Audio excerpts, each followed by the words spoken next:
Okay, everybody out there, thanks for watching.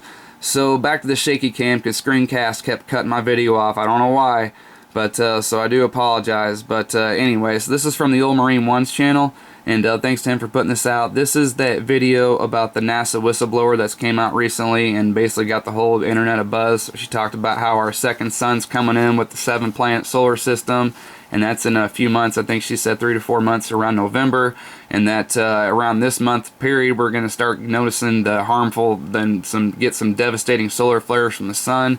And also she's predicting a 15+ magnitude earthquake that's going to take off the west coast of the United States of America.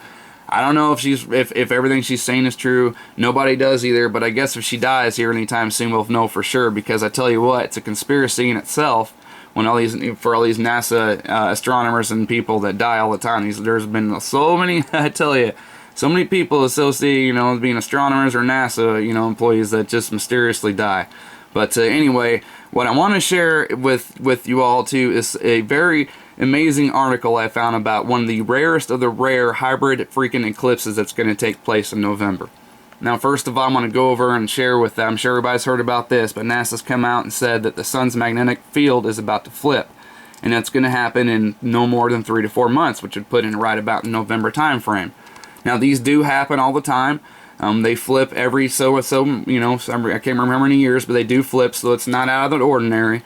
But what is out of the ordinary is that we also know that the comet of the century, possibly, a possible sun diver, is that Comet Ison is also going to come in November. So you're going to definitely at least have a comet around a sun that just had its freaking magnetic poles flip, and it's possibly going to be a sun diver.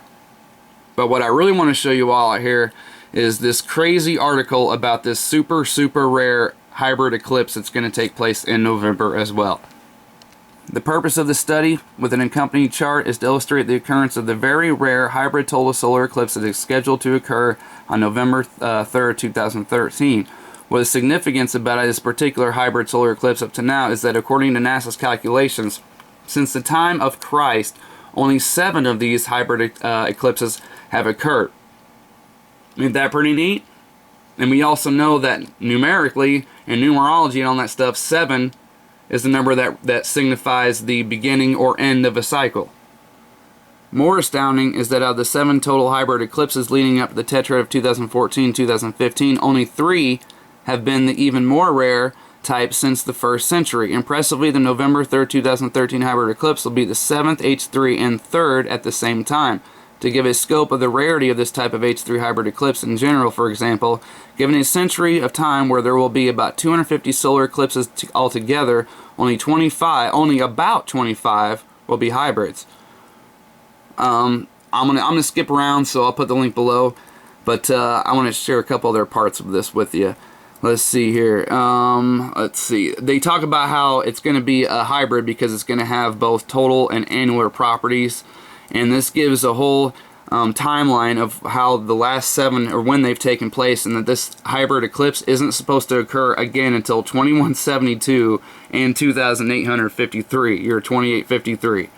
First one took place in year 190, then 349, then 508, then 1228, 1489, 1854, and then this year 2013. I tell you what, I thank the Creator every day for having the eyes to see and the ears to hear and to be awake to witness this stuff, because I tell you what, this is a truly spectacular time to be alive, and I am forever grateful to be able to witness it. I really am. Now, what I want to get down here to, let's see, it also talks about how it could possibly be a prophetic harbinger, and I'm just going to skip down to the last paragraph because I think it sums it up just great, better. I mean, it's great summary of all this little part up here. So let's get to it real quick. On a side note, it was another comet, Halley's, that appeared in AD 66. Many assert that it was the heralding of the destruction of the Second Temple. Perhaps this comet, Halley, that occurred 1,948 years ago to the first tetrad of April 15, 2014. Will mirror with Comet Ison and signal the reconstruction of the Third Temple in like manner. Thus, could this Comet Ison be the prophetic comet that will signal the rebuilding of the Third Temple, as Halley's Comet was a signal of the destruction of the Second Temple? I don't know. Very good question. And finally, is it mere coincidence that Ison crosses Earth's orbital plane during the hybrid eclipse of November 3rd, 2013? Is it also coincidence that at all the same time frame, it will mark the first time that the comet will be able to be seen with the naked eye from Earth? The part of the Earth that will be facing the comet as the eclipse occurs will be the Middle East and European latitudes. Since Israel is in the middle of the hemisphere geographically, many end-time scholars are speculating that the Lord perhaps will be showing Israel a double witness of sorts. So, is everything that NASA whistleblower that's come out and said recently, is it true? Is it all going to happen? I don't know. But what is going to happen in November is that we're going to have a pole flip on the sun. We're going to have possibly the comet of the century. And we're also going to have one of the rarest of the rare solar eclipses. It sounds like it's certainly shaping up to be a very interesting end to this year.